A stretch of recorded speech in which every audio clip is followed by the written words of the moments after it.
कराची की मवेशी मंडी के मुख्तलिफ ब्लॉकों में कुर्बानी के जानवरों की तादाद कराची वालों की डिमांड से कम है, जिसकी वजह से कुर्बानी के जानवरों की कीमतों में इजाफा देखने में आ रहा है।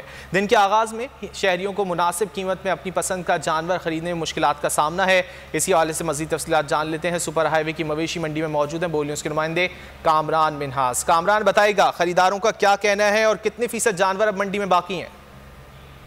जी बिल्कुल, कराची के मवेशी मंडी में जो है शहरियों का आने का सिलसिला जारी है और शहरी सुन्नत इब्राहिम जो है जोशो खरोश से जो है अदा करते हैं। इस हवाले से उनकी कोशिश ये होती है कि उन्हें मुनासिब कीमत में जो है अच्छे से अच्छा और सेहतमंद जानवर मिले। मगर मवेशी मंडी में जो देखने में आ रहा है, ख़रीदार ये शिकवा करते हुए नज़र आ रहे हैं कि इस बार जो है मंडी के जो रेट है गुज़श्ता सालों से बहुत ज़्यादा है। उनकी क़ुव्वत ख़रीद से जो है ज़्यादा रकम मांगी जा रही है, जिसकी वजह से उन्हें बहुत ज़्यादा जो है परेशानी। इस वक्त मेरे साथ शहरी भी मौजूद हैं, उनसे बात करते हैं कि क्या रेट है और अब तक उन्होंने क्या कोशिश की है जानवर ख़रीदने की।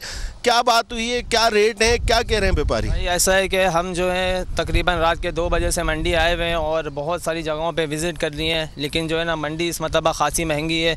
जैसे कि ये जानवर पिछले सालों में जो है ना 2.5 लाख 3 लाख का मिल जाता था, लेकिन इस मरतबा इसके 5-5 लाख रुपए मांग रहे हैं। हम जो है ना रात के 2 बजे से ख्वार हो रहे हैं, लेकिन अभी तक हमें कोई जानवर मुनासिब कीमत में नहीं नज़र आया है। इंतज़ामिया से गुजारिश है कि जो है ना मंडी में जो है ना रेट की कीमतों को थोड़ा सा आसानी करे और जो है ना ताकि लोग सुन्नत इब्राहिमी को अच्छी तरीके से अदा कर सकें। ठीक है, कामरान मिन्हास, इस बारे में अपडेट किया, बहुत शुक्रिया आपका।